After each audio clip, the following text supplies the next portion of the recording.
આકાશવાણી સમાચાર નિકિતા શાહ વાંચે છે. સૌપ્રથમ મુખ્ય સમાચાર. પ્રધાનમંત્રી નરેન્દ્ર મોદી G7 શિખર સંમેલનમાં ભાગ લેવા ઇટાલીના પ્રવાસે જવા આજે રવાના થશે. કુવૈત આગ દુર્ઘટનામાં મૃત્યુઆંક વધીને 40 થયો. પ્રધાનમંત્રી નરેન્દ્ર મોદીએ સમીક્ષા બેઠક યોજી મૃતકોના પરિવારજનોને 2 લાખની સહાય જાહેર. આગામી 5 દિવસમાં દેશના ઉત્તરીય ભાગોમાં ગરમીનું મોજું, જ્યારે પૂર્વીય રાજ્યોમાં ભારે વરસાદની આગાહી. દેશમાં છૂટક મોંઘવારી દર ઘટીને ગત વર્ષની સરખામણીએ આ વર્ષે મે માસમાં સૌથી ઓછો 4.7% રહ્યો. અને T20 વિશ્વકપમાં ભારતે અમેરિકાને 7 વિકેટે હરાવી સુપર 8માં સ્થાન મેળવ્યું. સમાચાર વિગતવાર. પ્રધાનમંત્રી નરેન્દ્ર મોદી આવતીકાલે યોજાનાર G7 શિખર સંમેલનમાં ઉપસ્થિત રહેવા આજે ઇટલી જવા રવાના થશે. નવી દિલ્હીમાં પત્રકારો સાથેની વાતચીતમાં વિદેશ સચિવ વિનય ક્વાત્રાએ જણાવ્યું કે ભારતને આઉટરીચ કન્ટ્રી તરીકે આમંત્રણ આપવામાં આવ્યું છે. સતત ત્રીજી વાર પ્રધાનમંત્રી પદના શપથ ગ્રહણ કર્યા બાદ શ્રી મોદીનો આ પ્રથમ વિદેશ પ્રવાસ છે. શ્રી ક્વાત્રાએ જણાવ્યું કે આ પ્રવાસ G7 શિખર સંમેલન ભારત સિવાય ગ્લોબલ સાઉથને લગતા મહત્વના મુદ્દો પર ચર્ચા કરવાની પણ તક છે. G7માં ભારત 11મી અને પ્રધાનમંત્રી મોદી 5મી વખત ભાગ લઈ રહ્યા છે. શ્રી મોદી G7 રાષ્ટ્રોના વડાઓ સાથે અલગથી દ્વિપક્ષીય મંત્રણા કરે તેવી પણ સંભાવના છે. તેઓ ઇટાલીના પ્રધાનમંત્રી જોર્જિયા મેલોની સાથે દ્વિપક્ષીય બેઠક યોજશે. એક પ્રશ્નના જવાબમાં વિદેશ સચિવે જણાવ્યું કે ભારત સ્વિટ્ઝરલેન્ડમાં યોજાનાર યુક્રેન શાંતિ સંમેલનમાં પણ ભાગ લેશે. 18મી લોકસભાનું પ્રથમ સત્ર આગામી 24 જૂનથી 3 જુલાઈ સુધી યોજાશે. આ સત્ર દરમિયાન નવા ચૂંટાયેલા સાંસદોની શપથવિધિ, અધ્યક્ષની ચૂંટણી, રાષ્ટ્રપતિનું સંબોધન અને ચર્ચા થશે. રાજ્યસભાનું 264મું સત્ર 27 જૂનથી 3 જુલાઈ દરમિયાન યોજાશે.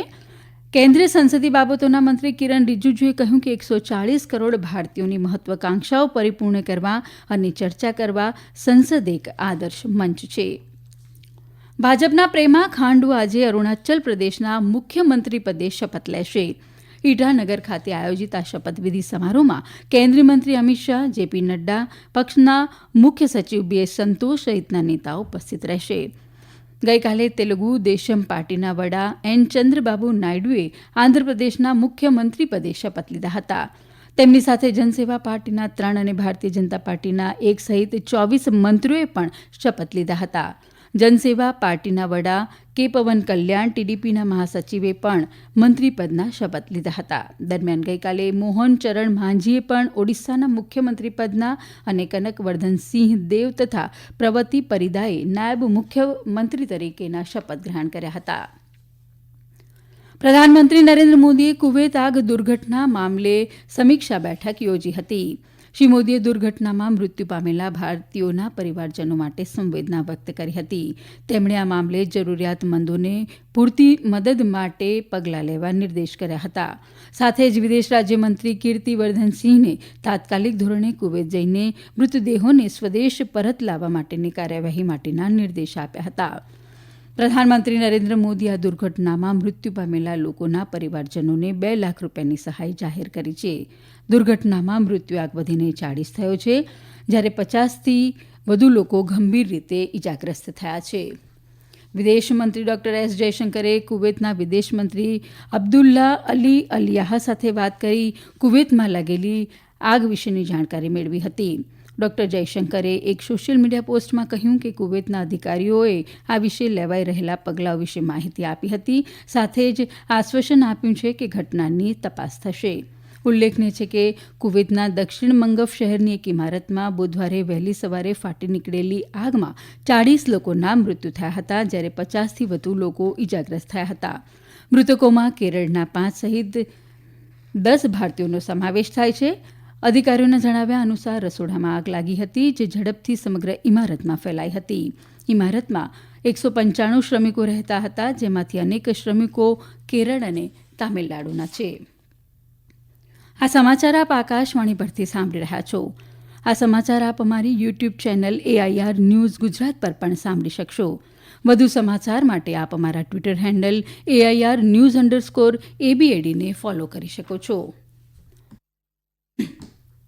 આગામી 5 દિવસ દરમિયાન ઉત્તરપ્રદેશ, પશ્ચિમ બંગાળ, બિહાર અને ઝારખંડમાં ગરમીનું મોજું ફરી વળવાની આગાહી છે.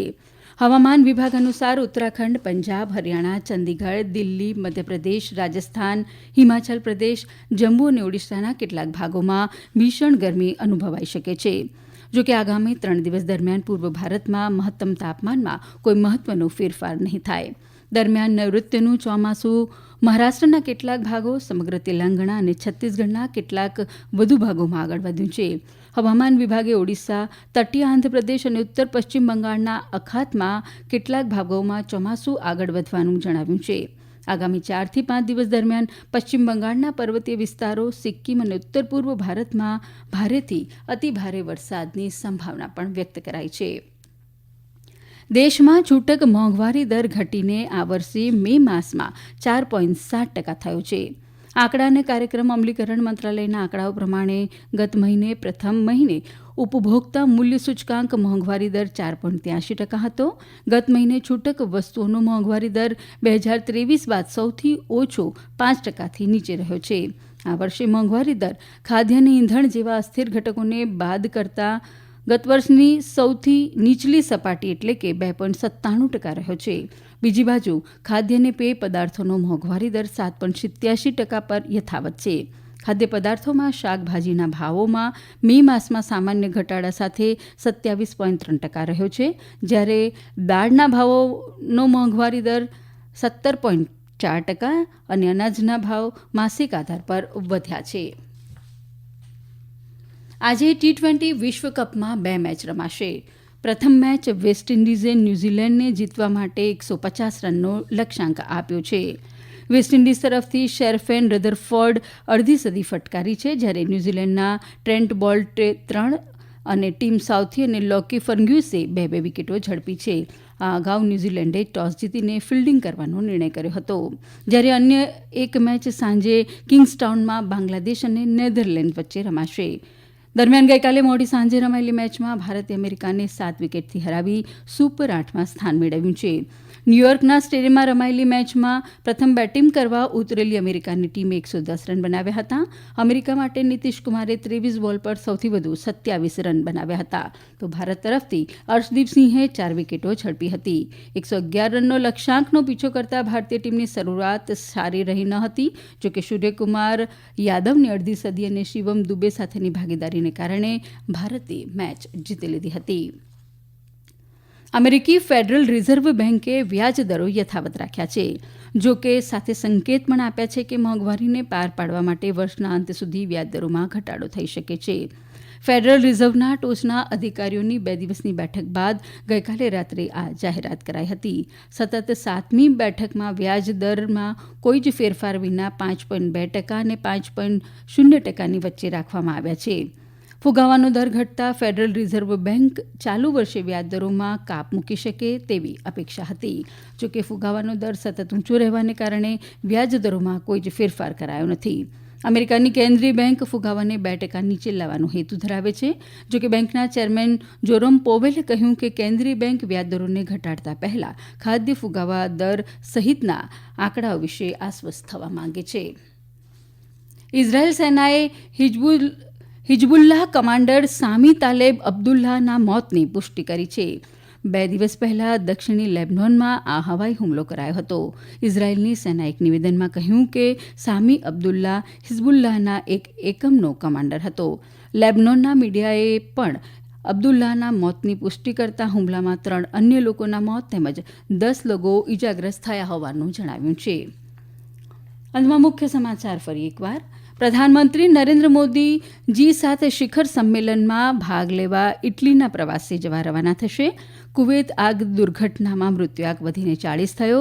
પ્રધાનમંત્રી નરેન્દ્ર મોદીએ સમીક્ષા બેઠક યોજી મૃતકોના પરિજનોને 2 લાખની સહાય જાહેર કરાઈ. આગામી 5 દિવસમાં દેશના ઉત્તરીય ભાગોમાં ગરમીનું મોજું, જ્યારે પૂર્વીય રાજ્યોમાં ભારે વરસાદની આગાહી. અને ટી-20 વિશ્વકપમાં ભારતે અમેરિકાને 7 વિકેટે હરાવી સુપર 8માં સ્થાન મેળવ્યું. આ સાથે આકાશવાણી પરથી સમાચાર પૂરા થયા.